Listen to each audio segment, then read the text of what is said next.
E hoje a gente vai falar um pouco sobre como Jesus, explicando no Sermão da Montanha, ele fala sobre como é um processo de santificação. Tá? Então, assim, a santificação, acho que isso aí é quem fala muito sobre isso, é o apóstolo Luciano Subirá. Ele fala que a santificação é um processo que ele é pontual no momento da nossa conversão. É um processo que ele vai ser completo na volta de Cristo. Ali também tem um processo, mas também tem todo um caminhar, né? Um processo de... Tem todo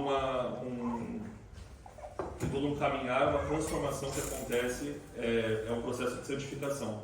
No Sermão do Monte, né, quando Jesus está passando, a gente vai falar um pouco hoje na aula de hoje, ele vai mostrando como é esse processo, ou partes desse processo que gera a santificação em cada um de nós. Então, o texto principal de hoje está lá em Mateus 5, no versículo 14, que está escrito: Vós sois a luz do mundo, não se pode esconder uma cidade edificada sobre um monte. Mas o texto bíblico, né, que a gente vai falar está em Mateus. Eu vou ler aqui rapidamente, né, são algumas passagens picotadas, mas está em Mateus 5 e Mateus 6. Primeiro em Mateus 5, dos versículos 13 a 17, que é parte dessa passagem que a gente leu. Vós sois o sal da terra, e se o sal for insípido, com que se há de salgar? Para nada mais presta, senão para se lançar fora e ser pisado pelos homens. Vós sois a luz do mundo, não se pode esconder uma cidade edificada sobre um monte. Nem se acende a candeia e se coloca debaixo do alqueire, mas no velador e dá luz a todos que estão na casa. Assim resplandeça a vossa luz diante dos homens, para que vejam as vossas obras e glorifiquem o vosso Pai que está nos céus. Não cuideis que vim destruir a lei ou os profetas, mas vim para cumprir. Mateus 6, versículos 1 a 3 primeiro. Guardai-vos de fazer a vossa esmola diante dos homens, para serem vistos por eles. Aliás, não tereis galardão junto do vosso Pai que está nos céus. Quando, pois, deres esmola, não faças trocar trombeta diante de ti, como fazem os hipócritas nas sinagogas e nas ruas, para serem glorificados pelos homens. Em verdade vos digo que já receberam o seu galardão. Mas quando tu deres esmola, não saiba a tua mão esquerda o que faz a tua mão direita. Primeira parte. Segunda parte, versículos 5 a 7. Quando orares, não sejas como os hipócritas, pois se comprazem em orar em pé nas sinagogas e às esquinas das ruas, para serem vistos pelos homens. Em verdade vos digo que já receberam o seu galardão. Mas tu, quando orares, entra no teu aposento e, fechando a tua porta, ora teu Pai que te vem em oculto. E teu Pai que te vem em oculto te recompensará. E orando, não useis de vãs repetições como os gentios, que pensam que por muito falarem serão ouvidos. E a última parte, dos versículos 16 ao versículo 18, também no capítulo 6. E quando jejuardes, não vos mostreis contristados como os hipócritas, porque desfiguram o rosto para que aos homens pareça que jejuam. Em verdade vos digo que já receberam o seu galardão. Porém tu, quando jejuares, unge a cabeça, lava o rosto, para não pareceres aos homens que jejuas, mas sim a teu Pai que está em oculto, e teu Pai que vê, que está em oculto, te recompensará. Amém? Amém. Então, só para a gente puxar um pouco o gancho da aula passada, você vê, principalmente nessa parte de Mateus, no capítulo 6, que ele fala, né? Vocês, quando forem dar esmola, não façam como os hipócritas. Você, quando forem orar, não façam como os hipócritas. Você, quando for jejuar, não faça como os hipócritas. E o que a gente falou na aula passada era justamente isso, que a crítica de Jesus aos fariseus não era que eles eram fariseus de fato, era que eles criaram uma lei, criavam alguma coisa, só que eles não cumpriam, ou seja, eles eram hipócritas. Então aqui, como você pode ver, é uma continuação dessa mesma temática do que ele fala.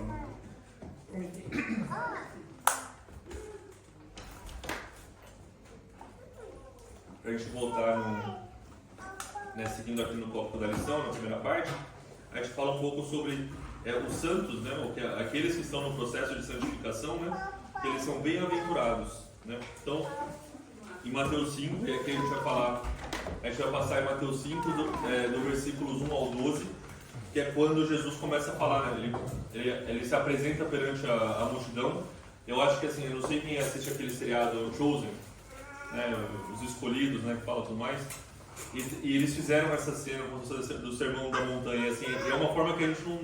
Quando a gente lê na Bíblia, você não entende muito bem. Fala que tinha milhares de pessoas, você fala, como que uma pessoa fala para milhares de pessoas? Na minha cabeça sempre foi uma coisa meio né, foi uma coisa milagrosa, que Jesus falava e a pessoa ouvia a voz lá longe e tudo, mas da forma como eles mostraram, que era como eles faziam na época, né, que Jesus falava aqui, e aí talvez 50 metros na frente tinha um dos discípulos dele que ouviu o que Jesus falava e ele falava também. Então aquela mensagem era propagada dessa forma, né.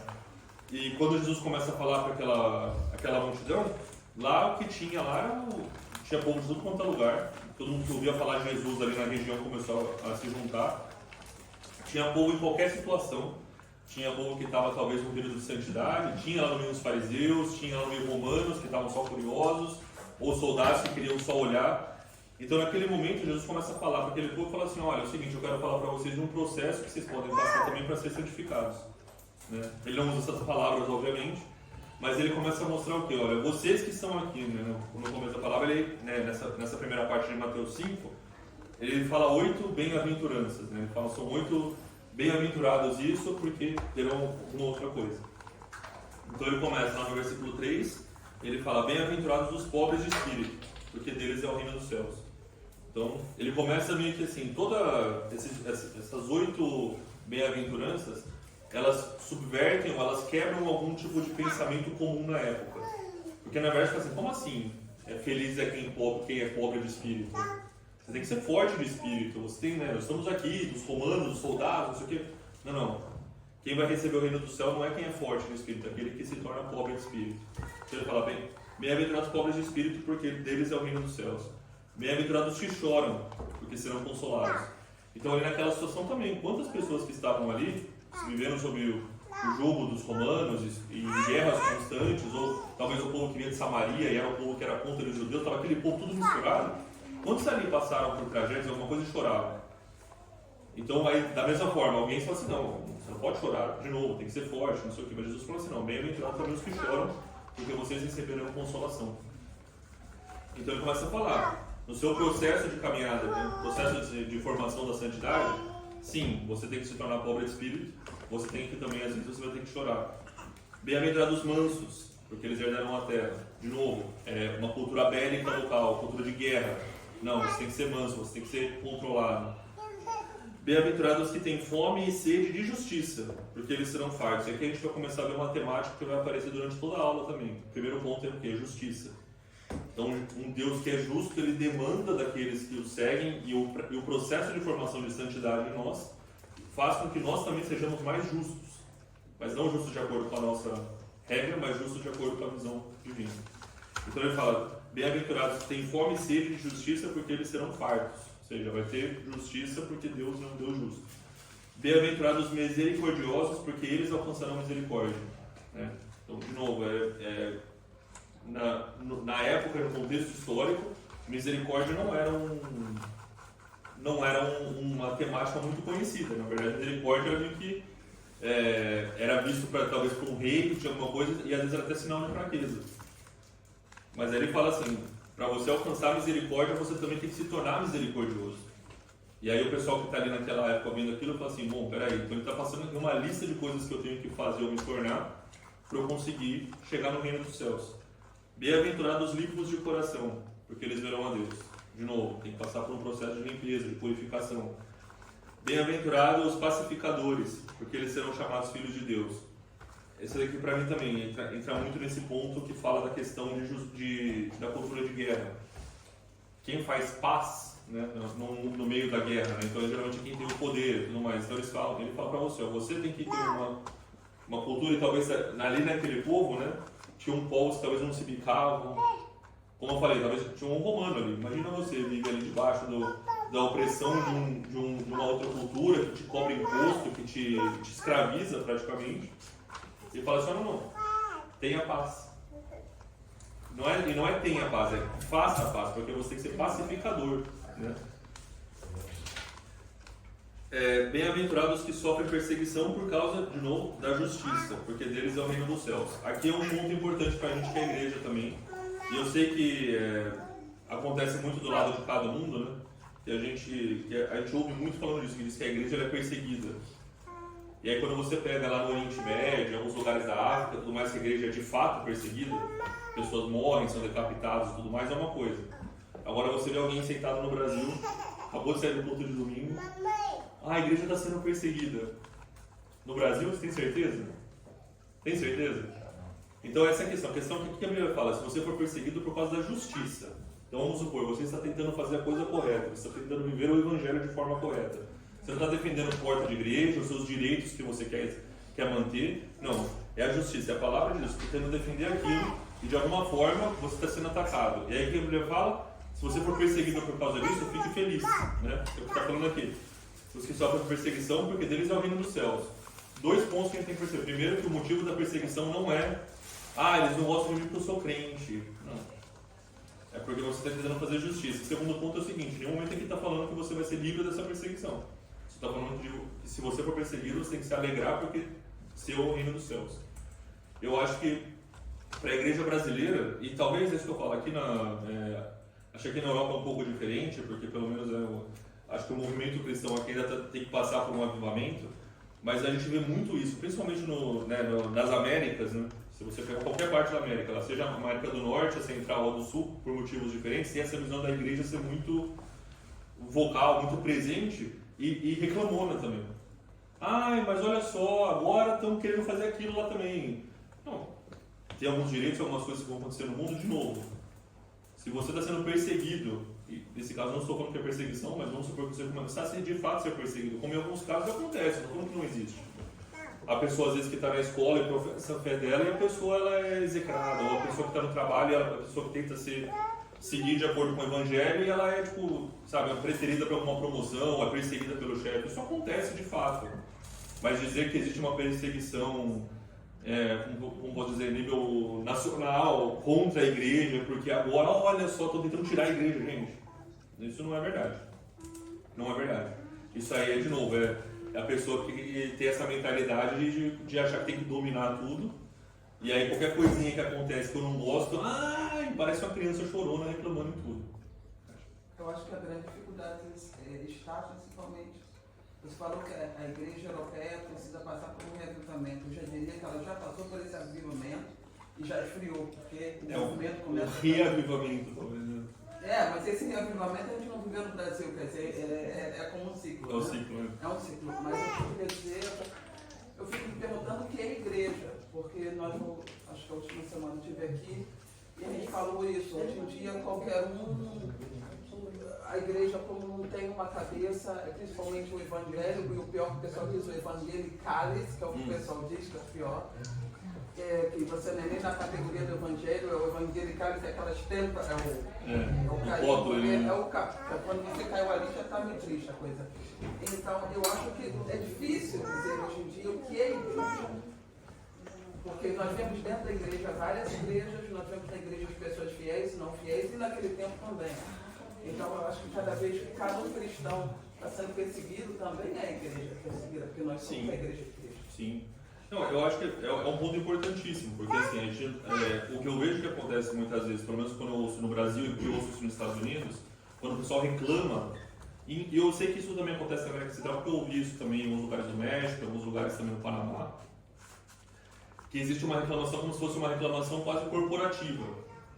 Tipo assim, aqui são os meus direitos, né? E vocês estão me perseguindo, ou estão me forçando a fazer alguma coisa que eu não quero, alguma coisa assim. Só que você muitas vezes não está impedindo a liberdade de culto, não está impedindo a liberdade de adorar a Deus, de pregar o Evangelho. Ou seja, a igreja pode florescer e crescer da mesma forma, principalmente eu digo nas Américas, né? Não tem nenhum tipo de restrição dizendo que a igreja não pode fazer. Só que o que acontece nesse ponto, especificamente nesse ponto, é que existe como posso dizer, a pessoa que ela cresce cercada de... Uma pessoa mimada, qualquer hora que você fala não, ela acha que aquilo é perseguição. E o que eu sinto, de novo, eu não estou falando que é sempre dessa forma, mas eu sinto muitas vezes que acontece isso. E o que acontece muitas vezes na percepção das pessoas de fora? Não, a igreja está reclamando de barriga cheia, a igreja... E aí o pessoal atribui essa visão a quem? A Cristo, atribui essa visão ao Evangelho, e acaba passando um testemunho errado para as pessoas que não são da igreja. Eu só queria colocar, eu vejo diferente, por exemplo, aqueles que guardam o sábado, muitas vezes são perseguidos, quando eles dizem não vou fazer tal coisa por causa do sábado. Eu também sou partidária de guardar, por exemplo, domingo. Eu não quero trabalhar no domingo. Mas geralmente se você for dizer para um colega, para alguém que Eu acho que quando a gente vai realmente fundo nos nossos princípios, pode até não acontecer uma perseguição, mas existe uma diferença. Tem conflitos, é claro. Tem que ter, né? Acho que assim, se não tiver essa diferenciação, a gente já está vivendo de acordo com praticamente igual ao mundo. Então, e aí é o que a gente vai falar inclusive nessa parte, que é no segundo tópico da lição, até para fazer a transição, a gente fala sobre ser sal da terra e luz do mundo. Tem que ter uma diferença. Não pode ser assim, não, olha, o cara é crente, mas eu nem sabia, nem percebi. Ele passa aqui no meio, praticamente, sabe? Não, o cara é legal, mas assim, nossa, eu nem sabia que era cristão. E aí, e pra mim é uma coisa que, tipo, deveria incomodar a gente, né? Mas enfim, só para terminar a parte dos bem-aventurados, aí tem o último que fala: bem-aventurado vós quando vos injuriarem e perseguirem e mentindo disserem todo mal contra vós por minha causa. Ou seja, o alerta para Jesus é isso que eu falo, isso aqui é o começo do sermão. Ele não chegou no começo do sermão e falou assim: olha, Deus vai te abençoar, tem bênção, tem vitória, não sei o que, mas deixa eu só falar uma coisa, talvez não te perseguir. Então assim, tem tudo isso de bom, tá? Que parece que às vezes, de novo, a igreja muitas vezes quer fazer isso. Mas se a gente pregar sobre pecado, o pessoal não vem para a igreja. Se pregar sobre arrependimento, eu falo, ou seja, começa a falar assim, você tem que meio que dar uma adoçada no evangelho, né? Fala assim, olha, tem tudo isso aqui de bom para você poder querer buscar Cristo. E aqui que Jesus fala, logo de cara ali, a introdução do sermão, vamos começar aqui, vocês vão ser perseguidos, vocês vão ser injuriados, vão mentir a seu respeito, ou seja, não vai nem ser por verdade, eles vão inventar a história de você e vão mentir de você. Aí ele fala assim, né? Bem-aventurado, ou seja, fique feliz porque quer dizer que você está no caminho certo. Então, por que ele fala bem-aventurado, ou seja, felizes, né? Ou se alegrem dessa forma? Jesus está falando o seguinte, nós que passamos por esse processo de santificação, muitas vezes o pessoal tem aquela visão de que o crente, para ser santo, ele tem que ser sisudo, sem alegria, né? Um cara com cinza no canto, assim, que toda vez que alguém comenta alguma coisa, o cara, isso aqui, você não é de Deus, isso aqui. Mas na verdade o que Deus está falando é o seguinte, não quer dizer que você tem que sentar na roda dos escarnecedores, não é isso que eu estou falando. Mas existe uma alegria interna, uma alegria no nosso coração, porque a gente sabe que existe um processo que esse processo está sendo realizado e que nós estamos sendo santificados. Então, e é essa a questão, não é uma forma fácil de viver. Você se alegrar quando você chora, você se alegrar quando é perseguido, você se alegrar quando na verdade quando você tem que ser pobre de espírito. Não é uma coisa natural pra gente. Mas é assim que Jesus começa o Sermão da Montanha dizendo, esse é o processo que todos nós temos que passar. Aí entra nessa segunda parte, né, como eu estava mencionando antes, agora no versículos 13, 14 e 15 de Mateus 5, que fala, vós sois o sal da terra, né, esse é o primeiro ponto. Se o sal for insípido, com que há de salgar? Para nada mais presta. Aí é um ponto importante, senão para se lançar fora e ser pisado pelos homens. Quando Jesus fala que nós temos que ser o sal, então ele fala o seguinte, olha, você tem que ser sal. Só que acontece o seguinte, se você não estiver salgando, não tem outra utilidade para você. Não tem. Não existe. Então o que ele está falando assim, olha, se você, é o que a gente estava mencionando agora, se você está no meio do ambiente e não faz diferença nenhuma você estar naquele ambiente, mas quer dizer o que? Tem que chegar e tem que brilhar uma luz, não é nada disso. Mas, por exemplo, o pessoal pode falar assim, olha, todo mundo aqui sai e enche a cara na sexta-feira no happy hour da empresa. Mas tá lá ele, esse aqui, tá sempre ali quieto no dele. O pessoal se reúne ali só pra falar bobagem, contando piada suja, não sei o que, não, esse aí é crente, deixa ele ali no canto, não quer falar com ele. E eu sei que eu já ouvi falar isso, conversando com pessoas, falando assim, mas se eu não fizer, se eu não participar disso aí, eu não vou crescer na empresa, se eu não fazer isso aí, eu não vou crescer, eu não vou participar na sociedade, eu vou perder meus amigos. Eu falo, eu cresci, a maioria dos meus amigos não era da igreja. Na escola e tudo mais, não tinha. E era, inclusive, uma das questões que eu falava, que eu orava, eu falei, Deus, eu quero ter crente perto de mim, na faculdade, na escola. Não tem crente, parece, perto de mim. Né? E eu falo que assim, é uma coisa, uma situação que muitos de nós passamos. Só que o que ele fala é isso, fala assim, quando chega o sal, o que o sal faz? Né? Mas o sal, ele tempera, né, que eles falam, mas na verdade o sal, ele realça o sabor daquilo que está presente. Então, de certa forma, nós como sal devemos fazer o quê? Com que o gosto do Evangelho, o gosto da mensagem, o gosto de Cristo seja mais evidente para aqueles que estão ao nosso redor. Então, quando a pessoa olha para as nossas vidas e fala assim, nossa, essa pessoa passou por uma tragédia, passou por uma dificuldade, está passando alguma coisa assim difícil, essa pessoa está firme. Ou essa pessoa está passando por um momento super bom, podia chegar e ter uma outra reação, mas é uma pessoa equilibrada. Você demonstra traços do caráter de Cristo quando você coloca o sal. Então o sal da nossa vida tem que demonstrar isso.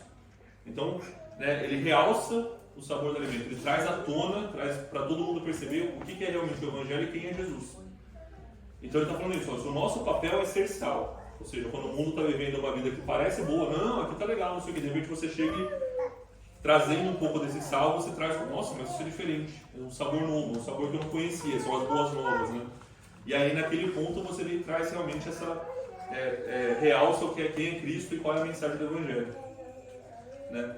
Uma das formas que existe também que a Bíblia fala sobre o sal é que nas ofertas que eles faziam também tinham isso. Em Levítico 2, versículo 13 fala assim: e toda a oferta dos teus manjares salgarás com sal, e não deixarás de faltar a tua oferta de manjares o sal do concerto do teu Deus.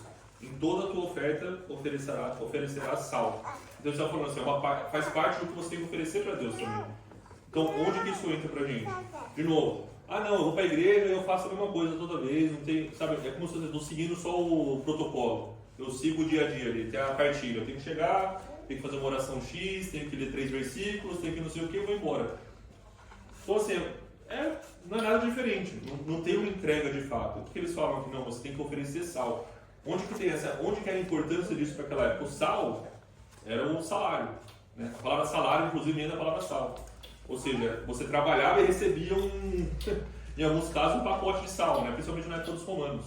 Porque era a forma que era uma forma, o soldo, né? Que tinha tudo a mesma, a origem da mesma palavra. Não tinha moeda naquela época, então em alguns casos tinha até moeda, alguma coisa do escambo, mas o sal, como ele não estragava, principalmente para soldados, essas coisas que eles tinham que viajar e cair em outros lugares, era uma forma simples de você conseguir ter um valor que não se deterioraria com as suas viagens ou alguma coisa assim. Então, assim, tem que ter um esforço, tem que ter uma coisa diferente, tem que ter também um valor. É interessante também que, além de ser uma moeda de pagamento do sal, né? Naquela cultura, naquela tradição, também se faziam acordos com o sal. Então, o que eles faziam? Sentavam à mesa para negociar algo e pedia algo para comer, por exemplo. Sim. Então, cada um botava o seu punhadinho de sal, um misturado com o outro. E ali comia, apertava as mãos, depois separava o sal novamente, cada um, teoricamente, levava o seu punhado de sal embora. Só que agora o sal estava misturado. Então, o pacto estava feito. Por isso que Deus também fala dos manjares do sal do conserto do teu Deus. Sim. É a aliança que não se quebra. É aquele conserto que foi feito. Na hora que misturou, você vai fazer o quê? Agora Exatamente. Estamos juntos e misturados, literalmente. Então assim, por que essa mensagem é tão poderosa para a gente, de novo, como se fosse Jesus falando para aquele povo e falando para a gente hoje? Se nós temos que ser sal, é isso. Tem que estar disposto a dar o passo e falar assim, olha, não é um passo do tipo que muitas vezes acontece hoje. Eu falo que é um mal da cultura de hoje, que é o seguinte: para eu entrar em qualquer relacionamento, em qualquer contrato, em qualquer relação, eu tenho que estar com o pé para fora. Não existe do tipo assim, eu vou entrar nessa relação de cabeça.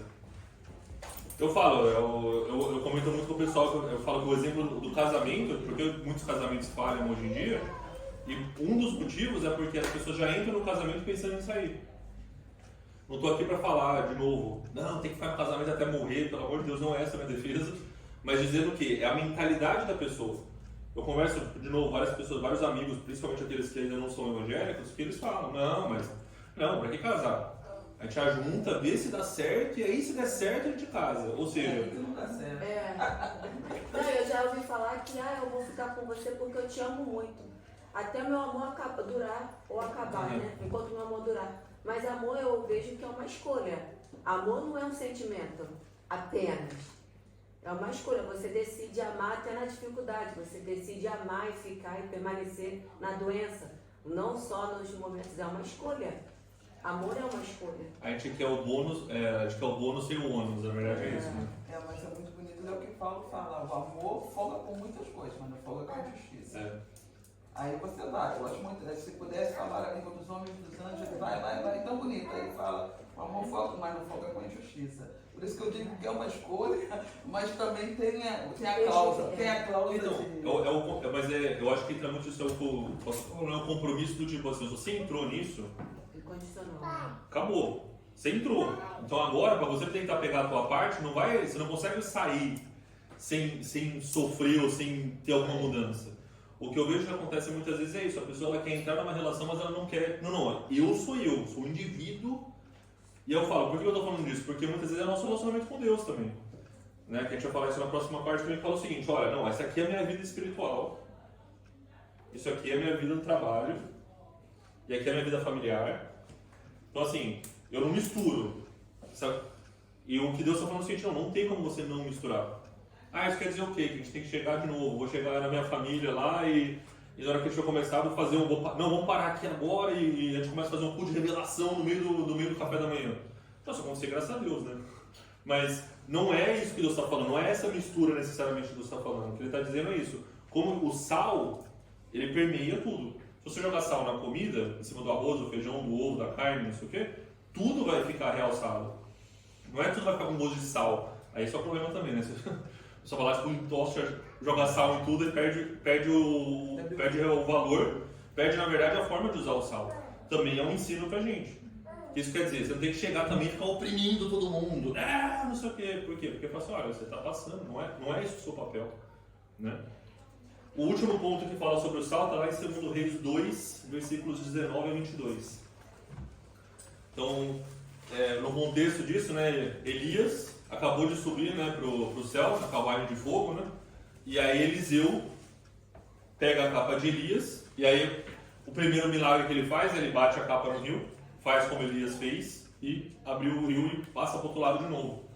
Mas o primeiro milagre original que ele fez, né, que não foi uma cópia de Elias, é nessa passagem. Então fala assim, os homens da cidade disseram a Eliseu, eis que boa é a habitação nessa cidade, como meu senhor vê, porém as águas são más ou amargas, e a terra é estéril. E ele disse, trazei-me uma salva nova e ponde nela sal. E trouxeram. Então saiu ele ao manancial das águas e jogou o sal no manancial e disse, assim diz o Senhor, sararei essas águas e não haverá mais nela morte nem esterilidade. Ficaram, pois, aquelas águas sãs até o dia de hoje, conforme a palavra que Eliseu tinha dito. Então, assim, tem muita coisa para destrinchar nessa passagem, mas quando a gente fala sobre água, fala do Espírito, fala sobre, né, ele mostra que o sal, né, que nós temos que ser, ele traz purificação para as águas. Então, se existe um espírito doente ou um espírito estéril, que é mais importante, ou seja, não há vida, o sal que existe em cada um de nós, o que nós temos que ser, transforma as águas nos lugares onde a gente está passando, né? E aqui é o que ele menciona. Então ele fala, ó, ele jogou sal e falou assim, não tem mais morte nem esterilidade. É importante perceber isso, que morte é o quê? A morte acabou, não tem mais o que fazer, está morto. Mas a esterilidade é o que não gera mais. Uma pessoa pode estar viva e estéril. O que Deus está falando é o seguinte, o sal tem que curar as duas coisas. Uma coisa é tirar a morte do que existe, ou seja, anular o espírito da morte. E no outro lado também, anular o espírito de que não cria. Anular o espírito do que não gera. Então a gente pode falar o seguinte, não, ó, eu sou o sal da terra. Tenho uma comunhão com Deus, busco a Deus, estou firme em Deus, eu leio a palavra e tudo mais, só que a gente não gera frutos, não gera transformação. De novo, não vou aqui entrar no mérito que são frutos, mas você, por exemplo, o que a gente estava falando, às vezes você fala assim, não, busco a Deus, mas dentro da sua casa não tem transformação. Você busca a Deus, mas em alguns comportamentos você não muda, ou seja, tem vida, existe, né, alguma coisa acontecendo, mas é estéril. Então o sal que nós temos que ser, tem que trazer não simplesmente vida, mas também tem que trazer frutificação, transformação. Então, de novo, a primeira parte que a gente está mencionando aqui, quando a gente fala sobre esse ponto, nós temos que ser sal, e aí, de novo, Jesus começando o sermão, já começa dando as chapuletadas, dizendo assim, ó, não tem como você fugir, vai ser perseguido, vão mentir a seu respeito e tudo mais, e no segundo ponto ele dá uma missão, que é uma missão, para qualquer critério humano, praticamente impossível. Você tem que ser sal, você tem que mudar todo lugar que você entra. Completamente estranho. Assim, não, eu só quero ficar no meu canto aqui. Como assim? Tipo, o que tem a ver de ter que ter transformação, mudar de esterilidade? Não. Aí Jesus fala assim, não, tá aqui. E aí ele continua na segunda parte, né? Tipo, ainda nos versículos 14, ele fala assim, vós sois a luz do mundo. De novo, eu só quero viver minha vida de boa aqui. O que eu acho interessante quando eu li esse, eu vim pelo caminho lendo de Oswald das Traças, que é aqui, fazendo a lição rapidinho. Eu acho interessante o que Jesus fala, hoje em dia a gente fala tanto em inclusão, E ele começou a lição dizendo que ele usou um método pedagógico muito bom. E eu acho que é esse, porque Jesus começou incluindo todo mundo que estava ouvindo lá tinha uma hora. Ou você é perseguido, ou você tem um problema. Você chora. Aí depois que ele fechou, aí ele dá. Já que você passou por isso, vocês são aqueles que eu busco, então façam isso. Eu acho muito bonito isso. Ele botou todo mundo dentro, sabe? Né? Geralmente você fala, não, perseguido eu não sou. Mas ele botou todo mundo. Se você ler, cada um, nem todo mundo tem tudo, mas cada um se encaixa. Alguma coisa situação. É porque o que eu acho que às vezes o pessoal confunde é isso. A mensagem da salvação ela é inclusiva, é uma mensagem para todos, mas o reino é exclusivo. Mas aí que ele fecha, ele chama e depois ele. Então, mas é justamente isso que eu acho que muitas vezes o pessoal interpreta errado a palavra. E aí quando eu falo, a igreja não tem nenhum tipo de compromisso com inclusão. E eu não estou falando pela questão social, não é nada disso que eu estou falando. Assim, a igreja não tem que ser inclusiva. E eu sei que é uma forma difícil de falar isso, que eu falo, a mensagem é inclusiva. As portas estão abertas, a mensagem é para todos. Você quer ser igreja? Agora começa a ter os parâmetros de exclusão.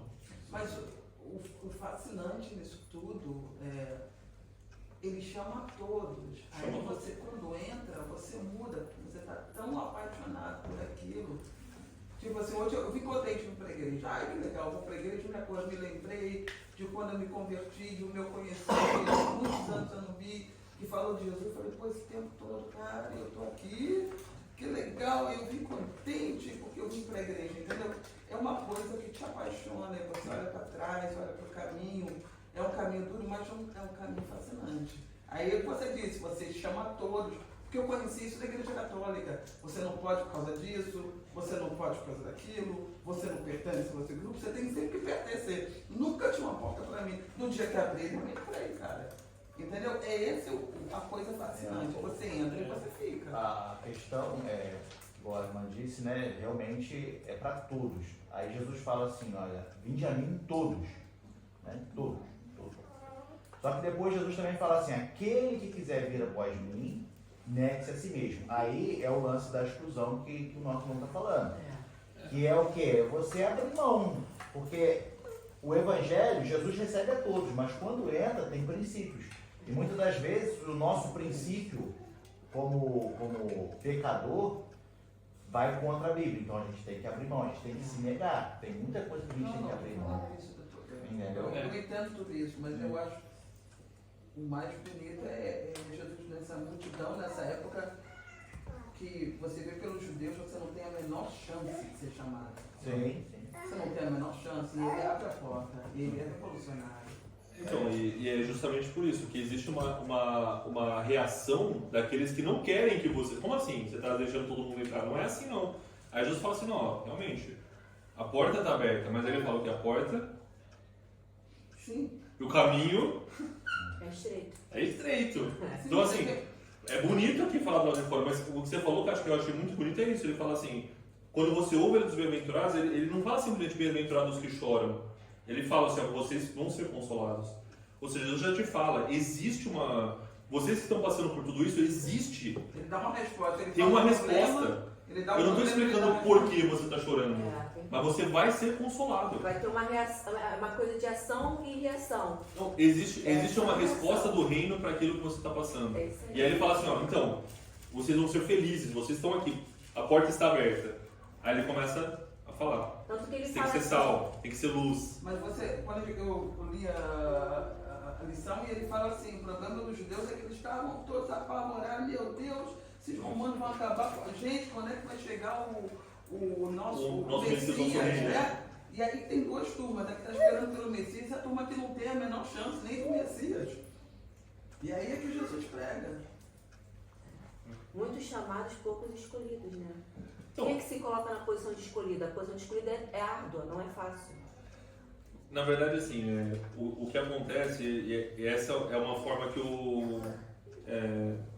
que às vezes a gente está conversando com pessoas, ou pessoas da própria igreja, ou pessoas de fora, e a pessoa fala isso. Mas como que você vai conseguir ser crente? Um monte de pessoas fala assim, olha, difícil mesmo é não ser crente.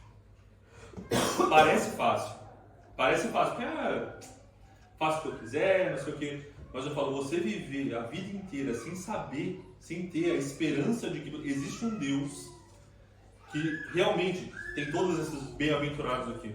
Você viver a vida largado, como se não... vazio, sem esperança, sem nada. Ah não, mas você está preocupado com a vida após a morte. Não estou nem falando da vida após a morte, estou falando da vida agora. Você viver como se fosse assim, não, eu tenho o controle da minha situação. Você achar que você consegue ter isso? Isso pra mim é muito mais difícil do que pra gente, que a gente chega e fala assim, ó, tem um Deus, né? Assim. É importante a gente colocar também que no capítulo 5, eu estou até conferindo lá na outra referência de Lucas, capítulo 6, que Jesus fala essas coisas dos seus discípulos. Sim. Existiam os discípulos e a grande multidão. Tá?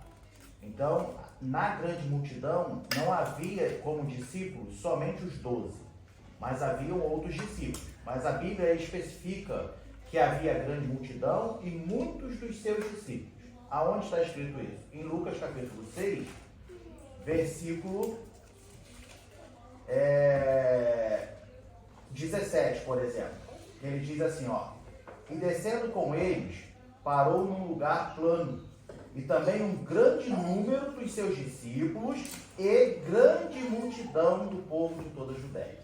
Lá no capítulo 5, onde é a base, né, o nosso texto base, ele é muito claro, e como na Bíblia nada está escrito por acaso, a gente tem que saber entender. Que diz assim, no primeiro versículo do capítulo 5, Jesus, vendo a multidão, subiu a um monte, e assentando-se, quem se aproximou dele?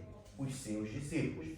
E abrindo a boca, os ensinava, dizendo. Então, as palavras que Jesus disse aqui foram para os seus discípulos que chegaram a ele. A grande multidão ficou lá embaixo. Portanto, no capítulo 8 desse... Lucas 6, 20. Mas agora eu estou falando de Mateus.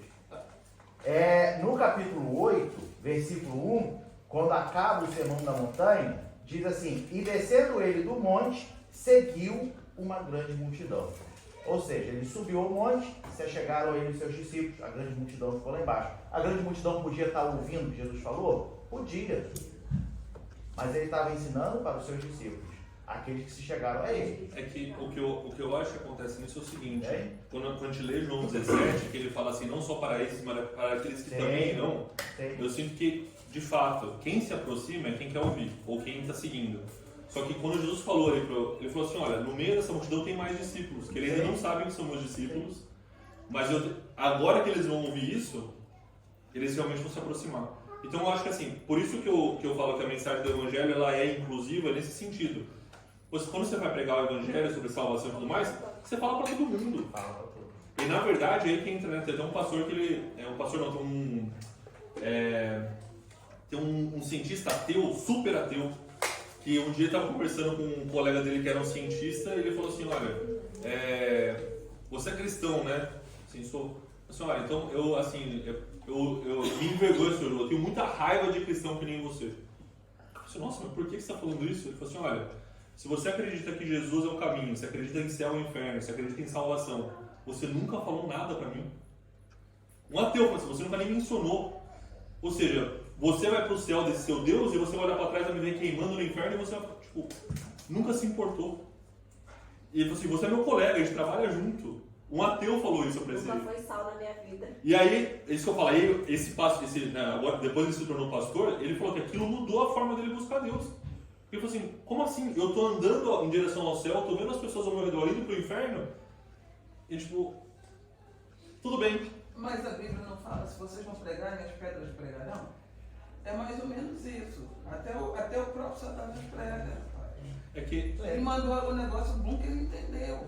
Não. E eu me pergunto qual crente, a gente não deve julgar, mas um crente que não fala que ele é crente, que não tem alegria de dizer.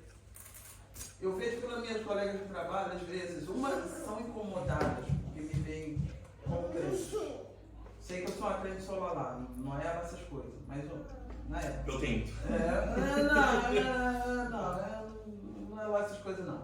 Mas o que eu vejo é que as outras que eu tenho mais contato eu vejo que elas falam, e às vezes elas pedem oração e elas agradecem, e mal ou bem, mas aí está o caso, você joga a semente, fertilizou bem, não fertilizou, faz Não. Só que eu acho que está tomando o assunto da lição, né, está tomando um caminho evangelístico, sendo que o assunto da lição é santificação, né? E quando Jesus está falando aqui de bem-aventurados os pobres de espírito, bem-aventurados os mansos, ele tá falando para quem já acreditava em Jesus, porque lá em Lucas está falando que a grande multidão seguia Jesus e queria tocar em Jesus porque dele saía virtude. São aquele povo que só quer sinal, aquele povo que não está querendo conhecer Jesus. Isso aqui é as Entende? Exatamente. Então, Jesus está falando isso aqui para quem já é discípulo. Porque olha só, você me segue. Então você vai sofrer, você tem que ser salvo. Sim. Agora os outros estão escutando, mas nem todos seguiram a Jesus. E eu acho que assim, é aí que entra aquela questão de discussão de livre-arbítrio, arminiano, calvinista. Mas eu falo assim, ó, o nosso papel não é escolher para a gente prega, né? E só vou contar mais uma história que eu ouvi um testemunho essa semana que foi muito interessante, que foi também tinha um irmão de uma igreja, que um dia ele estava no trabalho e aí ele falava que era o ateu mais ateu que ele conhecia, que trabalhava com ele, e ele entrou como se fosse numa salinha para tirar cópia e ele sentiu o Espírito falando assim, ó, vai lá e chama ele para ir no culto de Páscoa. E ele falou assim, Jesus, o que eu vou falar com esse cara? Aí Jesus, como ele entrou lá, ele falou assim, tudo bem e tal, então eu queria te chamar para o culto de Páscoa. O cara falou assim, não acredito em Deus. E o cara meio que escorraçou ele saiu de lá indignado. Ele falou assim, pô Jesus, por que você me manda falar com essas pessoas e não sei o que e tal, beleza. Aí ele falou que passou acho que 2 ou 3 anos, um dia ele estava na igreja, chegou uma pessoa e falou assim, pai, eu quero te agradecer porque você teve um impacto enorme na minha vida, na minha família, eu te conheço, quem é você? E aí esse homem falou para ele, falou assim, olha, você lembra que teve um culto de Páscoa na tua igreja uns 3 anos atrás? Eu falei assim, lembro, então, eu estava fazendo um reparo na máquina embaixo, tipo, o cara estava embaixo da máquina fazendo reparo, aí você entrou e convidou um cara lá para ir para sua igreja e o cara não quis ir. Mas na hora que você falou aquilo, eu fiquei interessado, eu fui chamar minha família inteira se converteu. Por que está falando disso? Porque na verdade, é o que o pastor está falando, você não sabe quem que vai ouvir. E às vezes a gente, no nosso filtro, a gente fala assim, não, toda vez que eu falar, a pessoa tem que ser impactada. Às vezes a pessoa que está ouvindo do lado, que não tem nada a ver com a história. Tem a diferença entre ouvir e escutar, né? E a gente não sabe. Então, ser sal é isso, a gente fala assim, a gente não está tentando ser seletivo. A gente está tentando mostrar para quem quiser ver quem é Jesus. E assim, alguns vão meio que querer ser pulado, não sei o que e tudo mais. Mas às vezes vai ter um que vai chegar e vai falar assim, como aconteceu comigo lá em Hong Kong. Eu morava em Hong Kong, um monte de gente, ninguém é cristão nem nada. E aí eu lembro que eu falando às vezes de Jesus com a menina que trabalhava comigo, eu falando sobre Deus e tudo mais. E um dia ela virou para mim e falou assim, você pode orar para esse seu Deus aí? Porque estava acontecendo uma situação com uma pessoa lá do trabalho. E eu ouvi aquilo e falei, tá bom, né? Fiz uma oração ali na hora e tudo mais, orei, e no outro dia ela chegou e falou assim, nossa, aquele negócio que você orou, tipo, a gente achou que não ia dar certo, deu certo em um dia. Você orou pro seu Deus? Eu falei, orei. Assim, e você veio. Eu falei assim, nossa, na minha cabeça ela falou assim, eu não receba Jesus, não sei o que, né? Só que na hora você percebe que não, teve um momento, em alguns outros pontos pode acontecer uma transformação. Mas seja sal no momento que você pode ser sal. Né? A última parte fala também, seja luz. Então, só para não estender muito, o que é ser luz, né? Tem aquele versículo lá em Salmo 119, 105, bem conhecido, que fala, lâmpada para os meus pés é a tua palavra e luz para o meu caminho. Então, a luz, ela faz 2 coisas. Primeiro, né? A Kátia falou assim, que às vezes a gente não... Eu posso falar a mesma coisa de mim também, eu não sou um dos melhores crentes, não. Mas quando você está na escuridão, até uma luz meio... mais ou menos, já começa a iluminar. Ela faca, mas dá pra... Tá ali piscando, mas ó, chama atenção, não é verdade? Então, o que a luz tem que fazer? Só para a gente pensar nesse ponto. Nós, como luz, você lâmpada para os meus pés, ou seja, você mostra onde a pessoa está. Nós temos a visão de onde nós estamos hoje, mas é também luz para o caminho. E o caminho quem é? Jesus. Então, o nosso papel como luz não é simplesmente falar de Jesus. É, às vezes, pela revelação da luz, mostrar, olha onde você está hoje. Isso não serve só para as pessoas do mundo, mas serve também para, inclusive para a gente. Só lembra disso quando apaga a luz, né? Luz para os meus pés, né? A gente só entende isso quando falta luz, né?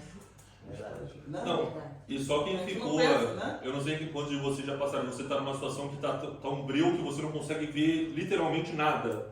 E você vê uma luzinha lá no canto, assim, de nada, qual que é a primeira coisa que você faz? Isso aí, vai pra luz. Vai pra luz. Mas aí a gente vê os grandes navios, né? Antigamente era assim, né? Só tinha Tem um aquela farol lá luz, no um fundo. farol, nada. Então, e aí que Deus fala assim, então aí o que ele fala é o seguinte, ninguém acende a luz e põe embaixo da mesa. Quem é aqui na sua casa, em vez de ter luz aqui no teto, você tem uma luz debaixo do sofá? Ninguém. Só pra ver tudo. Porque, de novo, então o que ele fala? A primeira questão é a função. Você tem que ser sal, tem algumas coisas que você tem que exercer. Quando eu falo de luz, é em relação à posição. Nós temos que aceitar que Deus vai nos posicionar, às vezes, em lugares que são lugares tipo que... Não, Deus, mas eu falo, às vezes eu tenho um conflito com isso. Não. Meu negócio é bastidor, meu negócio é... Né? Mas aí voltando a fazer a ponte, a luz com a santidade, né? Não é só a luz de luz, mas de que no momento de tal situação você também seja nem o super santo, aquele não é o super-herói, mas ter uma posição de santidade para Deus. E aí, é uma boa conexão, que é justamente como a gente faz a transição desse ponto para o próximo da lição. Que existe esse contraste entre a lei de acordo com a tradição, que a gente falou na última aula, e também a lei de acordo com Deus. E aí ele fala justamente que o objetivo era que essa transformação, a forma de seguir a Cristo, tem que se transformar em justiça e solidariedade. Essas são meio que as duas palavras que fala-se muito aqui. Então, justiça, como a gente falou, é correto aos olhos de Deus, é alguém que realmente replica um Deus que é justo, a gente vive de forma justa. Mas solidariedade, que eu gostei, né, que eu fui dar uma olhada a origem da palavra, né? De onde que surgiu, né? Porque a gente ouve falar muito isso hoje em dia, né? E surgiu lá na época da França, em torno de 1829, pelo que está escrito, fala assim, a comunhão de interesses e responsabilidade, ou seja, você está fazendo existe uma união entre aquilo que você gosta, aquilo que você serve e as responsabilidades que você toma. De novo, entra no que a gente estava falando antes, fala assim, você pode dizer, eu sou cristão, sigo a Cristo, mas você não quer assumir as responsabilidades do que é ser um cristão. Então aí não existe realmente a mensagem não é completa. Fala que é a responsabilidade mútua entre duas ou mais pessoas. Eu acho legal essa primeira definição, que fala que quando tiver 2 ou 3 reunidos, né? Você vê que tem esse fio e essa qualidade de uma comunidade de ser unida de forma perfeita, com foco em um ponto ou em um objetivo. Então a origem da palavra solidariedade é isso, e aí se você pega a palavra solidariedade, a origem dela é sólido. Então o que Deus fala? Fala assim, nós temos que ser justos, nós temos que ser sólidos, sem rachadura, que a Bíblia inclusive fala disso. Então o sólido é aquilo que ele não fica, bateu um negocinho e já mudei. Não, ele tem essa firmeza. Então a busca e a santificação é formar na gente, formar em cada um de nós, pessoas que são justas como Deus é justo e pessoas que são solidárias, pessoas que são sólidas. Paulo, quando teve a serpente em boca do braço dele, e todos ficaram esperando uma expectativa negativa com relação ao que aconteceu com ele, que ele inchasse, esperaram muito tempo, e não viram nada, porque ali testemunharam que o Senhor era com ele.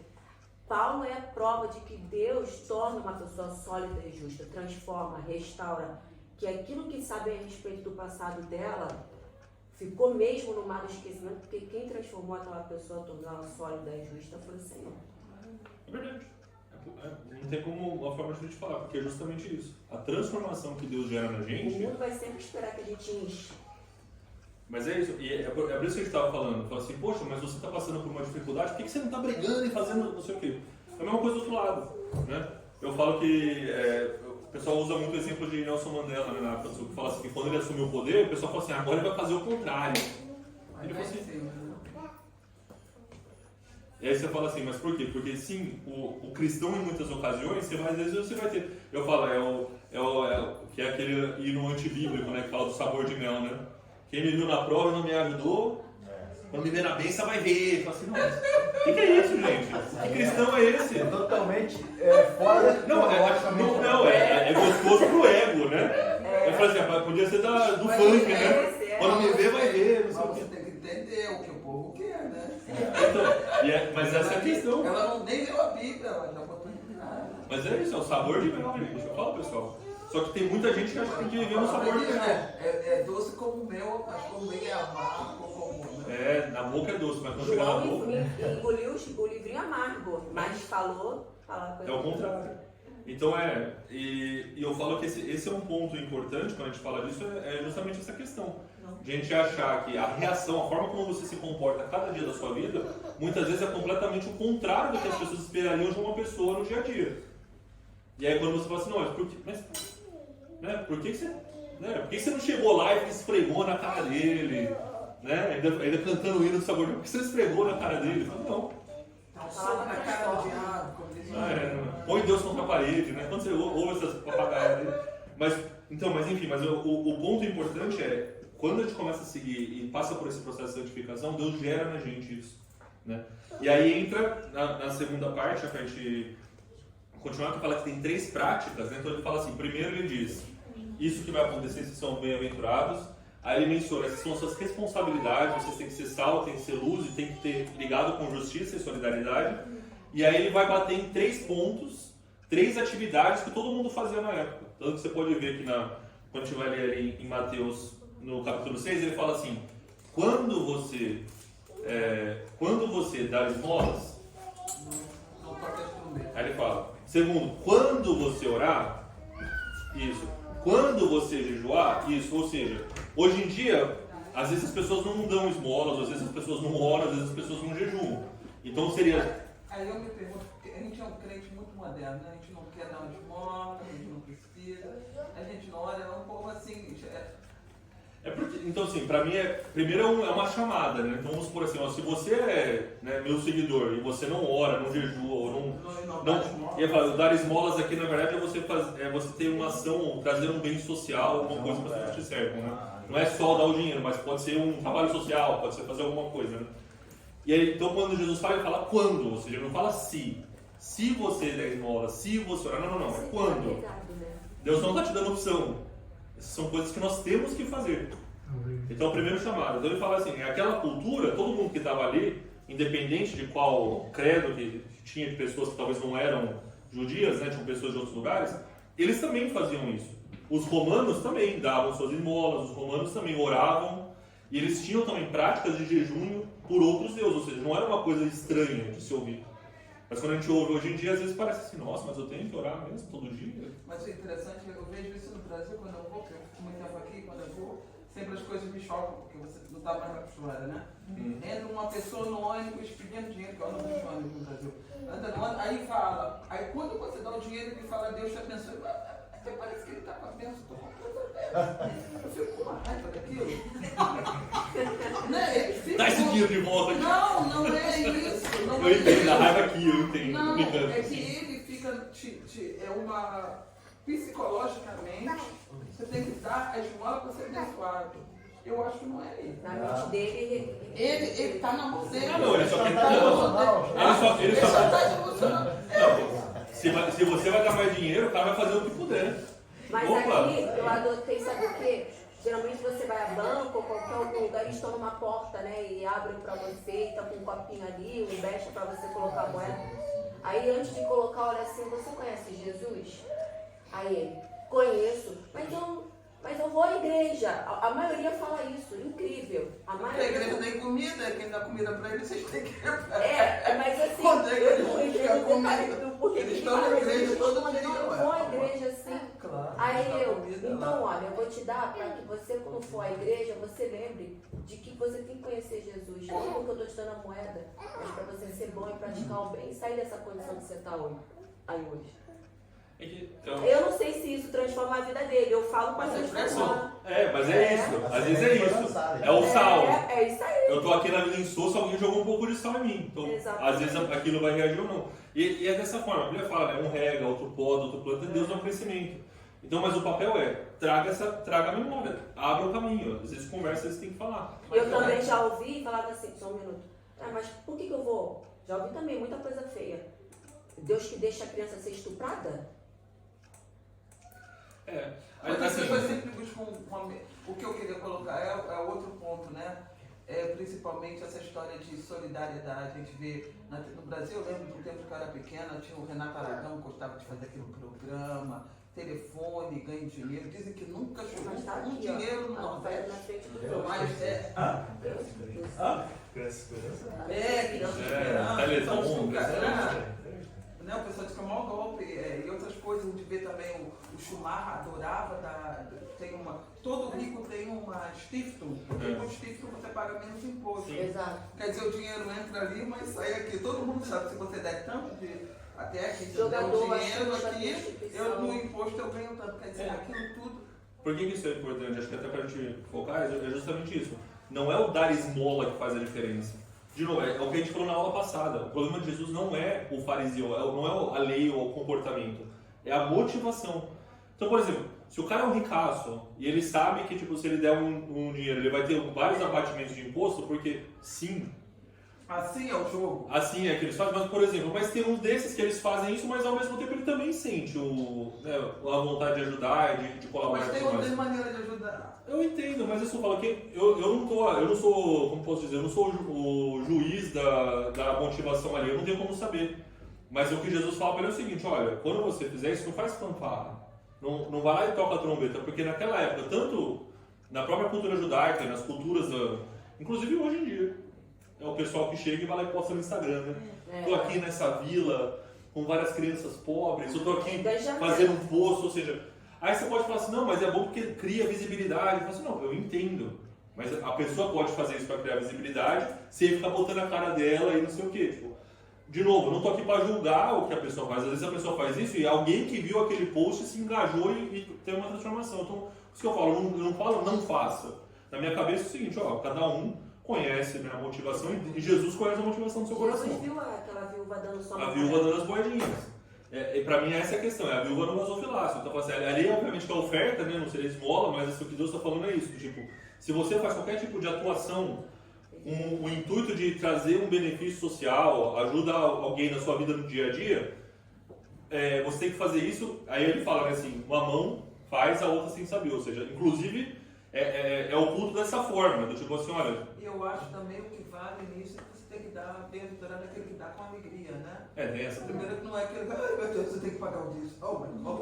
É aquela coisa que o dinheiro sai, aquele dinheiro que não rende, né? E outra coisa é você dar com alegria. Isso faz uma grande diferença que Deus fez. Então, mas é justamente nesse ponto, a questão mas Deus usa tudo isso como forma para revelar como está o nosso coração. Porque se a gente sente esse peso de ofertar alguma coisa assim, e de novo, não estou falando que é fácil ofertar, gente. Às vezes a gente tem um dinheiro ali que você fala assim, olha, eu vou dar essa oferta, mas talvez, tipo, em alguns casos, né, tipo, a pessoa fala assim, não, eu ia fazer alguma outra coisa, tinha um outro plano, e você tem que mudar seus planos.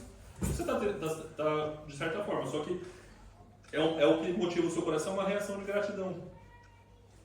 Nós somos agradecidos antes de fazer. E acho que muitas vezes acontece isso, a pessoa ela quer fazer e recebeu, nossa, muito obrigado, porque você mudou a nossa vida. E o cara, não tá bom fazer só uma estátua minha aqui na frente desse orfanato, só para não esquecer que fui eu. O seu galardão. Essa é a frase importantíssima. Quem é dessa forma, o seu galardão já acabou, é aqui. Você vai receber lá uma parabéns, a placa não sei aonde, só quando chegar no céu, nada. Nem chega lá, né? Se chegar. Mas parado na porta. Não, mas o que eu falo é o seguinte, uma pessoa ela pode ser dessa forma e depois ela muda. Aí só que aquilo que ela fez antes, não, pode acontecer, vamos supor, uma pessoa se converte. Eu falo, foi uma coisa que o pastor falou ontem na palestra que eu nunca tinha parado pra pensar. Ele falou de Enoque, ele falou assim, Enoque nos primeiros 65 anos da vida dele, beleza. A Bíblia fala que ele andou com Deus 300 anos, né? Então fala que ele viveu 365 anos. Mas é infância, rapaz. Não, eu sei, mas por exemplo, por um período da sua vida, pelos seus 65 anos, você pode viver de uma forma. Então, de repente, algumas pessoas podem ser desse jeito. Não sei o que, olha só, estou fazendo tal coisa. E às vezes a pessoa tem um choque. E aí ela começa a fazer outra coisa. Quando chegar no céu, Deus fala o seguinte, ó, eu sei que você fez tudo isso aqui até aqui, mas isso aqui não quer dizer nada. O seu galardão fala na terra. Daqui pra frente, quando você mudou e começou a seguir de certa forma, aqui tem galardão no céu. Mas irmão, se você continuar pregando assim, você me assusta, eu vou embora. Porque se Deus olhar para trás da minha vida, eu acho que Deus é um bom Deus. Que uma vez eu vivi uma situação aqui, entre cristãos aqui em Belém, há muito tempo atrás, nos anos 90 ainda, e falaram assim, a irmã tal, a fulana tal da igreja, ela é prostituta, ela era prostituta. E começaram a discriminar a pessoa. E eu virei e falei, ela pode ter sido o que for, mas hoje ela é crente. Hoje ela é remida do sangue de Jesus, a gente tem que ter respeito por ela. Eu acho que é isso, não importa se foram 65, 30 anos, 20 ou... Mas esquecimento. Mas se ela andou daqui, Não é se o- ela tomou a decisão, ela andou, a gente tem que aceitar. Porque Não, mas esse na Deus verdade, é- a forma como Deus vê, ele não enxerga a nossa vida em questão numa linha temporal. Quem faz essa divisão é a gente. Nós, porque nós somos seres finitos e cronológicos, a gente tem que criar momentos da vida que você fala, aqui Deus me mudou, aqui Deus falou comigo. Deus, ele vê você como se fosse uma coisa toda. Ele pega, a Bíblia fala que ele segura o livro na mão, ele vê a sua vida do começo ao fim ali, ó. Ele fala assim, olha para a caixa, ele vê a caixa nascendo até o dia que você ou vai para o céu ou morre, né? Porque não sei quando Jesus volta. Mas Ele vê tudo. Mas o mapa com Paulo viveu tantas coisas e ele era engajado, ele achava que ele estava fazendo certo. Gente, ele matou muita gente. Paulo pintou os canetas. Mas no dia que ele se converteu, meu Deus, que vida. Mas essa é a questão. A minha pergunta é o seguinte: você realmente acha que Paulo, quando ele estava lá na prisão em Roma, quase morrendo, não tinha um dos judeus que falava assim, ah, mas eu conheci esse cara matou meu tio. E odiava Paulo até ele morrer? Então, A consequência existe. Isso aí que eu ia Mas falar perante Deus, quando Saulo estava lá, Deus já via Paulo. Sim, mas tu não pode pensar na consequência humana. Não. Mas é justamente isso que Deus está falando aqui. Ele fala assim, primeiro, a responsabilidade é tua. Quando você der esmola, não faça alarde. Você tem que fazer de acordo com a motivação. Não é para você mostrar uma imagem. O foco da esmola é o outro, não é você. É isso que ele está falando. Também. O segundo ponto que ele fala é o quê? Orar em secreto. E assim, só para fazer essa transição, você fala assim, tá bom, mas Luiz, uma coisa é da esmola, que é uma coisa assim humana, natural. Orar, você está entrando numa questão mais espiritual. O que Jesus está mostrando aqui é o seguinte, olha, as três coisas que a gente está falando aqui, ó, não existe você dar esmola sem ser espiritual. A forma como você age tem que ser movido pelo seu espírito. Quando você ora, ele fala assim, tem traços naturais da sua oração. Quando ele fala, ó, quando você vai orar, você tem que entrar no seu quarto, fecha a porta e ora em secreto. Mas por que ele está falando isso? De novo, era a mesma coisa. Aquele povo que chegava, né, tem a oração do fariseu, né, que está ali em Lucas 18, né, do versículos 10 ao 14, né. Então fala, né, que Jesus estava olhando e tinha lá um fariseu e um publicano, né, fazendo oração. Aí chegou o fariseu, né, o fariseu se levantava de pé, né, levantava as mãos, todo mundo falava assim, ó Deus, graças te dou, porque eu não sou como esses homens aí, ó, roubadores, injustos, adúlteros, nem ainda como esse publicano, esse daqui, ó, esse lixo aqui que tá do meu lado. Eu não. Eu jejuo 2 vezes na semana, dou dízimo de tudo quanto possuo. Ou seja, a oração que ele fez foi para mostrar para todo mundo assim, meu, olha como eu sou santo. Olha como... É o gospel ostentação aqui, tipo, né? Olha como eu sou santo. Eu não sou aquele pessoal aí, esses caras aí que chegam aqui e falam que é crente, não, eu não. Eu falo que quando eu crescendo, né, no Brasil, mas eu ouvi o pessoal falando assim, olha, esse aqui é o pastor da oração forte. Eu nunca entendia isso. Como é ser o pastor da oração forte? Ó, aquele homem é homem de oração, por quê? Porque ele chega e ele ora, não sei o quê. E eu nunca entendi essa equação. Então tem da oração fraca e da oração média. Que é a oração média. Isso que eu falo, não, hoje eu tô só na oração fraca.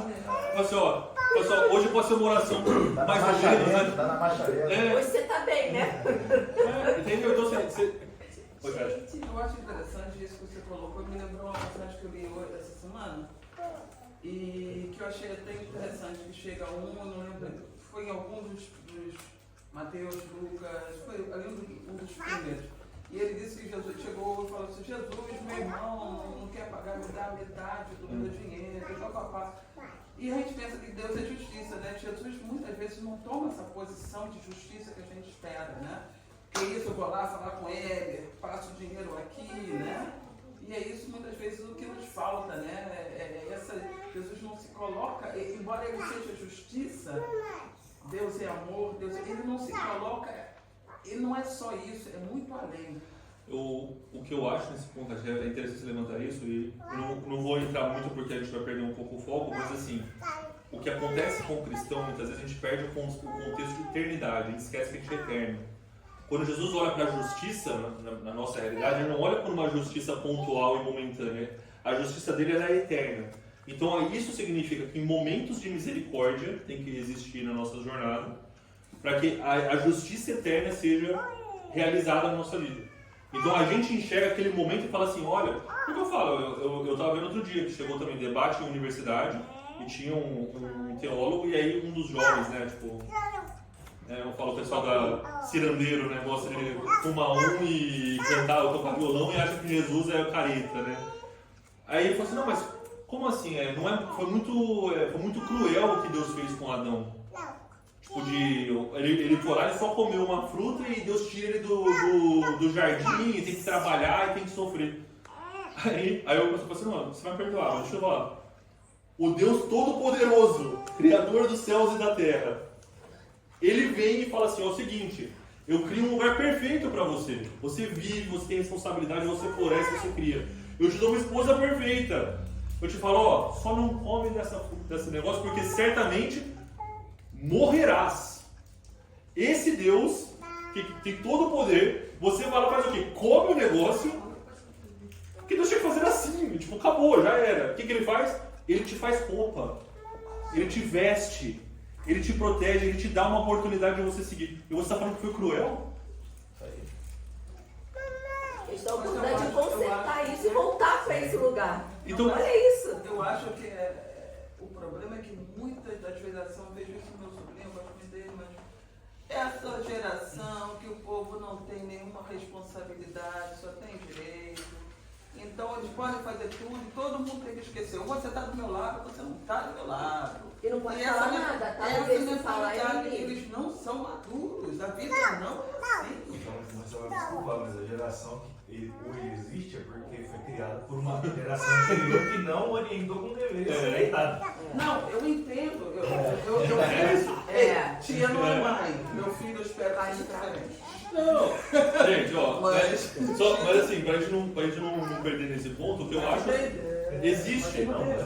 Mas É fácil, velho. o que Jesus está falando aqui é justamente essa responsabilidade.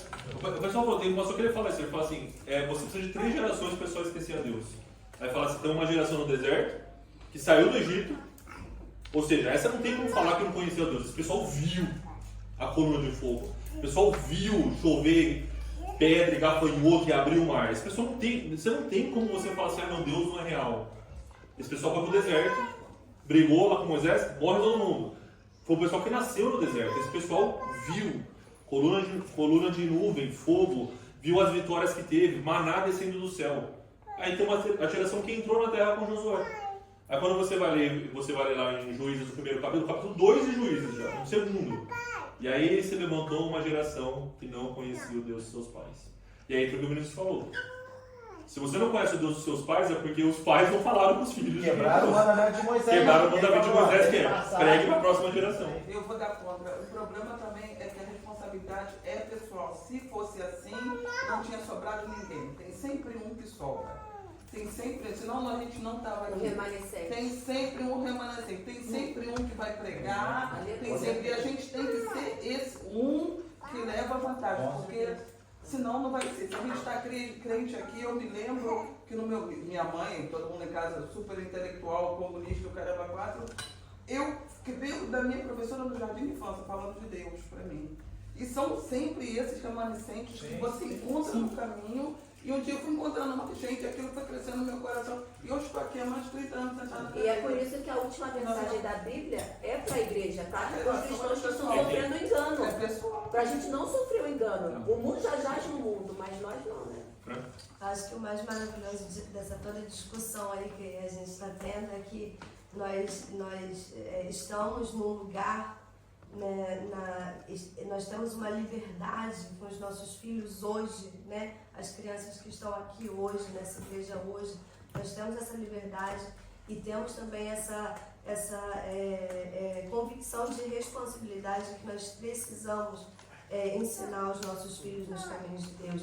O Ministério Infantil é maravilhoso e ensina aqui dentro e pede também para os pais ensinarem em casa. Então, assim, é claro que é difícil, né? Educar uma criança não é fácil, mas é uma responsabilidade que Deus nos deu como pais e a gente, eu creio que assim, a responsabilidade, no mínimo 50% é minha de educar o meu filho, no mínimo. Mas a outra é dele, ele tem que tomar o caminho dele, né? Mas se eu não mostrar, também, né? se eu não mostrar, O que é importante é isso. Chega uma hora que é o que ele fala assim, vocês não precisam de Deus dos seus pais. Se você olha Jacó quando ele sai, fugindo de Esaú, e ele para lá em Peniel a primeira vez que ele deita na pedra, ele vê aquilo. E aí ele fala assim, que o Deus do meu pai, ele fala assim, se você me levar em segurança, fizer as coisas e eu voltar em segurança, aí você será o meu Deus. Ou seja, ele dá uma condição para Deus. Faz um pacto, né? Ele faz ali, ele fala assim, olha, mas até aquele momento você não é meu Deus, você é o Deus de Abraão, meu pai. Não, Isaac. Você é o Deus de Isaac, meu pai, Abraão, meu avô. Você não é meu Deus. A criança que está na tua casa não é o meu Deus, é o Deus do papai, é o Deus da mamãe. Deus da vovó, Deus não sei quem. Só que uma coisa que você falou, que acho que é importante, é o seguinte, sim, a responsabilidade, mas quando no critério judaico ele fala que os pais ensinam para os filhos, não é literalmente você ensinando para quem é do seu sangue.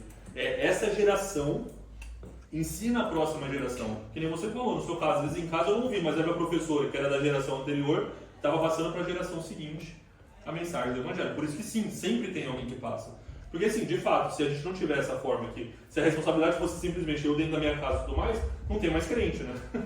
Só fica, aí a mentalidade dessas religiões sendo tipo assim, não, judeu, eu sou judeu, só sou judeu, minha família é judia, é isso, eu não tenho que falar para ninguém. O Evangelho é a única religião que tem essa mentalidade de tipo assim, não tem que expandir. Mas eu acho que o pessoal do Islã também, não. Hoje em dia eles são bem agressivos. Não, sim, mas o negócio, a visão do Islã não é evangelística no sentido assim de Não é evangelista porque ele não acredita no Evangelho. Mas é tá, expansora, eu sei, não, mas assim, mas a expansão do Islã não é por intermédio de conversão.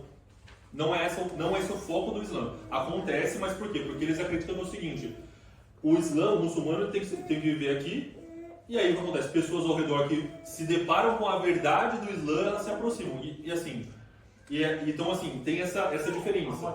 Desculpa, eu estou acabando de sair dos feriados dos muçulmanos. Você vê que velho estava, que não podia, era todo mundo. E exatamente, e eu vejo eles, o meu filho está em vários grupos de futebol, ele fala, mamãe, no Natal ninguém manda Feliz Natal, nada. Agora, por causa desse feriado, é todo mundo mandando, eu apaguei tudo. Eu falo assim, mas o barato não é babá. Mas eles são agressivos. Eu acho que assim, de novo, mas para não perder o foco também, é o seguinte, existe uma forma da nossa cultura de querer dizer que a gente tem que ser respeitoso e tudo mais, e aí você abre as portas. Se o pessoal abrisse a porta e não fizesse essa poda com o cristianismo por N motivos, as mensagens seriam da mesma forma. O que eu estou tentando dizer é o seguinte, em nenhuma religião eles fazem isso para os outros, eles fazem isso para eles, e se o outro veio e quiser participar, tudo bem. O judeu é a mesma coisa. Uma seita, né? Não é. Qualquer religião, na verdade, de novo, o cristianismo é diferente nesse ponto por causa disso. Qualquer religião, o foco dela é o seguinte, o foco dela é aqui, a gente. Não tô ligando para os outros. Só que o judeu ele falava o seguinte, ó, peguei um escravo, ele olhou, ele se afeiçoou, ele quer virar a gente, tem que circuncidar, tem que ver, vai ter que virar igual a gente.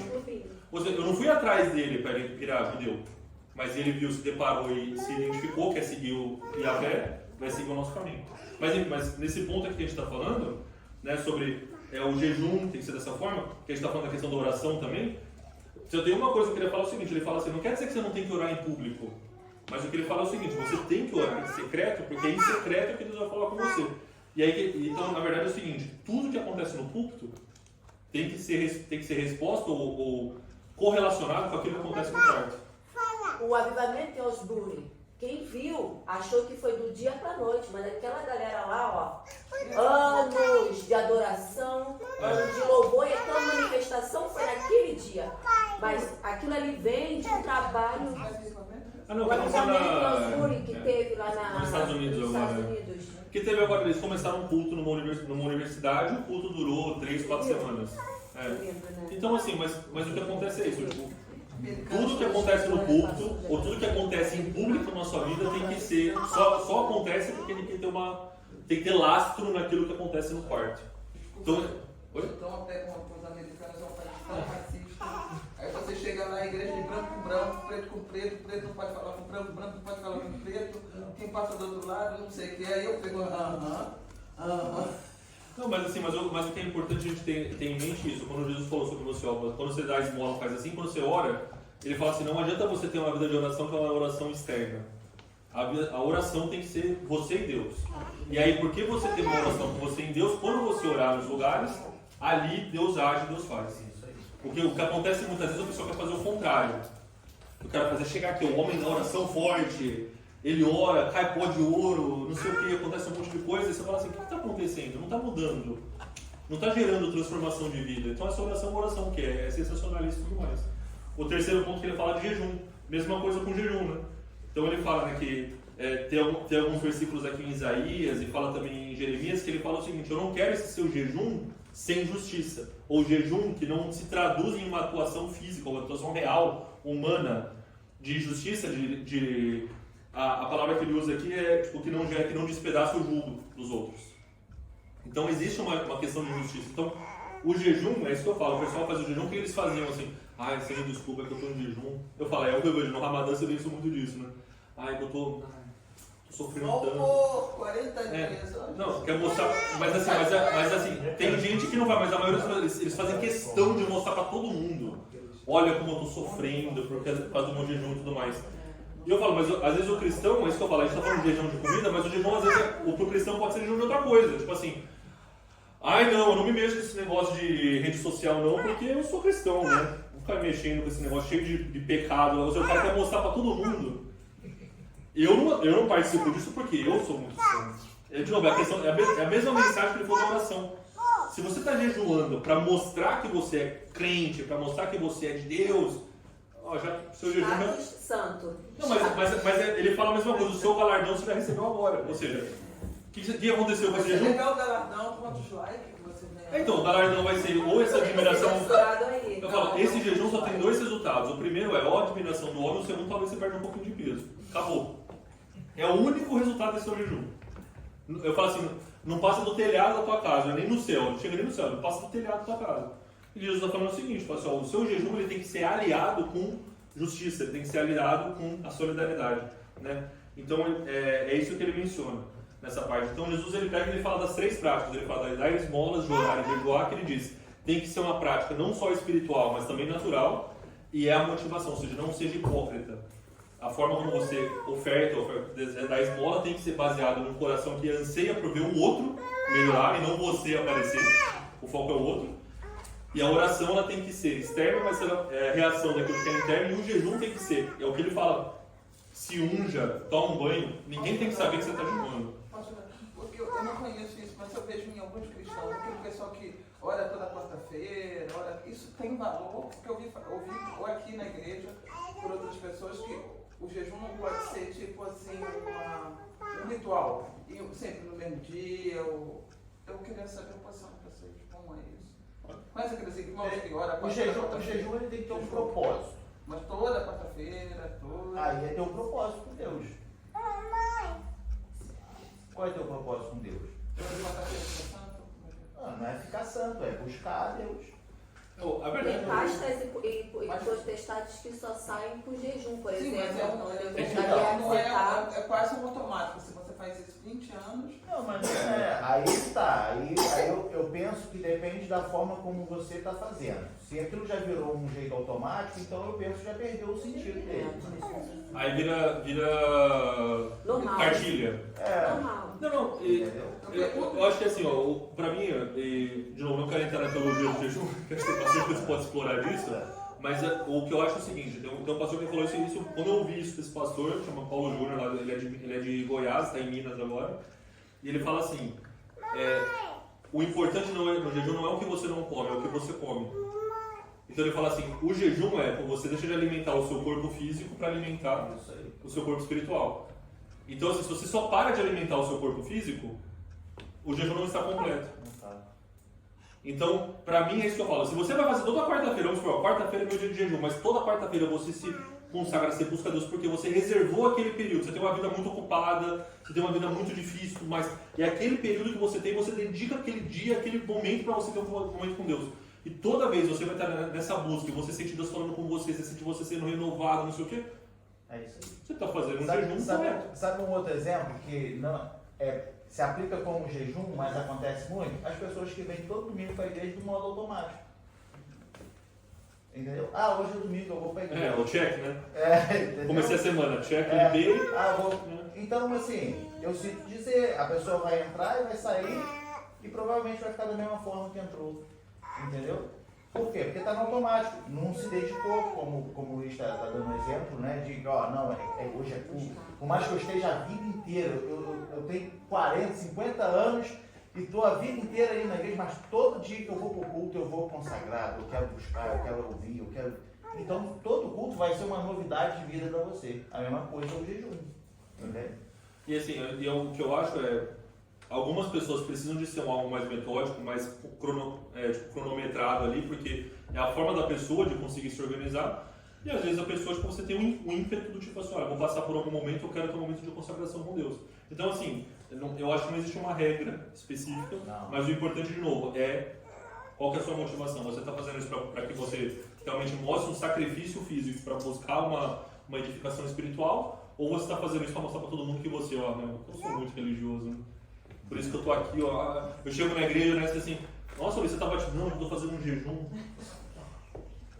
Aí você vê que a pessoa está fazendo isso só para mostrar que, tipo, não, eu sou, né?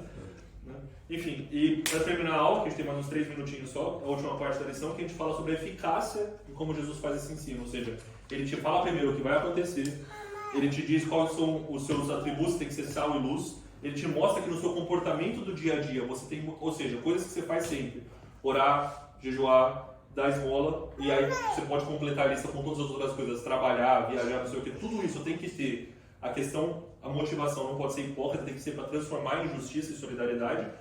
E aí mostra que a didática de Jesus, quando ele faz isso, que acho que até o que a Kátia falou no começo que é importante, ele mostra uma mensagem que todo mundo, de certa forma, se identifica e entende o que está acontecendo.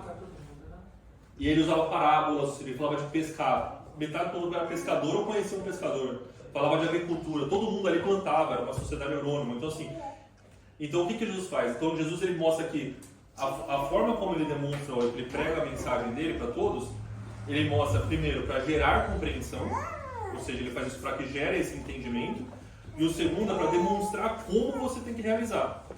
Todo o ensinamento de Cristo ele tem essas duas linhas. Ele usa a simplicidade da palavra, a simplicidade da forma como ele prega.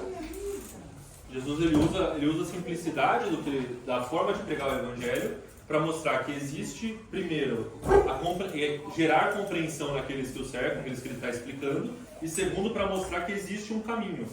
E quando ele mostra o caminho, Jesus não está falando assim, ó, tem um jeito mágico de você atingir essas coisas.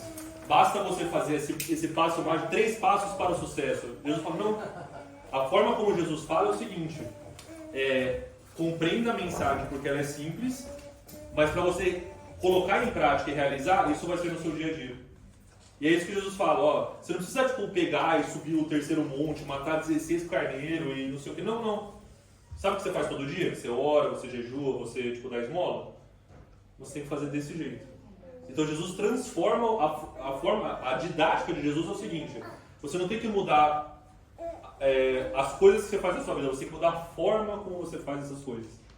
Então, a forma que Jesus fala conosco é uma forma simples, só que a pessoa confunde simples com fácil. E aí é o problema. É simples, mas não é fácil, muitas vezes.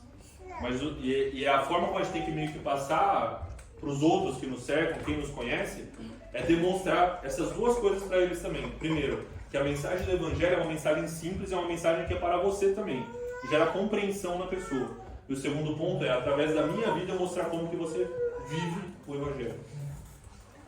Por isso que a mensagem de Jesus era tão poderosa, porque ele fazia isso.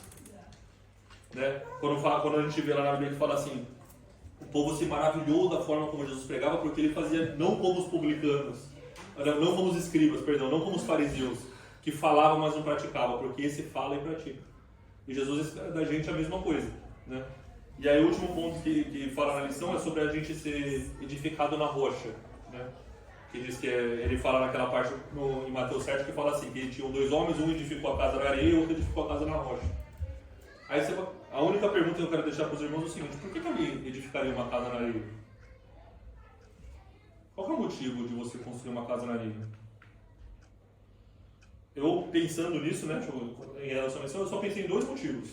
E talvez os irmãos querem tiver mais algo que você pode falar. O primeiro é o seguinte, é que eu não quero trabalhar. É mais fácil. Não tem que fazer muito esforço para fazer uma casa na areia, talvez. Esse é o primeiro motivo. O segundo motivo é o quê? Eu não quero que isso dure. Eu não faço questão de que aquilo que eu estou construindo seja de fato duradouro. É a única visão que eu consigo pensar. Por que alguém construiria uma casa na areia? Ah, é porque eu não tenho opção, eu não tinha outro lugar. Eu não estou entrando nesse ponto. Mas se você tem uma escolha, você tem a escolha de edificar a sua casa na rocha, que, de novo, é o caminho que a gente falou agora. É o caminho simples que Jesus nos dá. Entenda o Evangelho e coloque em prática em tudo que você faz no dia a dia. Assim você vai edificar a sua casa na rocha. Só que é difícil. Tem que cavar, tem que criar um alicerce, demora. Até começar a construir a casa, você já ficou metade da sua vida só criando alicerce. Só que quando isso edificar, não fica só para a tua geração. E aí vai entrar o que a gente estava falando antes. Todo mundo vai passar e vai olhar aquela casa. As outras gerações vão estar lá, também seus filhos, netos, bisnetos vão morar naquela geração. Nós temos que ter essa mentalidade, porque, de novo, é a consciência de eternidade. Nós, como cristãos, não podemos viver de uma forma que não seja eterna. Não. Então, que a gente possa, da mesma forma como Jesus, né, nesse caminho de santidade que ele explicou no Sermão da Montanha, que não seja simplesmente a compreensão racional da mensagem, do Evangelho, da beleza da palavra, mas que seja transformada em prática, porque a gente não vai ser como os fariseus e publicanos que eram hipócritas. Né? Amém, irmãos?